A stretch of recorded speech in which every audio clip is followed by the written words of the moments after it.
No lo pongo frágil. Sí lo tiene. No, no tiene. Y llevamos al taller para que Joey use su magia, los pula y los venda. Adentro parece limpio. Salimos preparados, con dinero y el remolque. Todo el tiempo. Creo que tenía una de esas.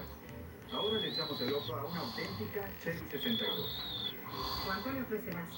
No sé, jefa. ¿Cuánto dinero tengo para comprar esto? Los paneles son fáciles de reemplazar y el parabrisas no será un gran trabajo. Mi tarea principal es controlar el presupuesto de los proyectos y asegurarme de que nos den ganancias. Aprovechemos que está por empezar a pagar para guardarla. Amanda maneja el dinero y fija los límites. No quiero pagar más de 5,000. Cuando eso pasa, tengo que negociar el mejor precio, o como me gusta llamarlo, regatear.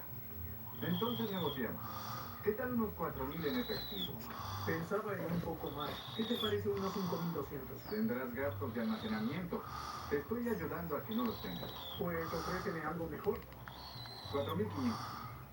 $4.500 y te lo llevas tú. Ok, gracias, Mike. Te agradezco.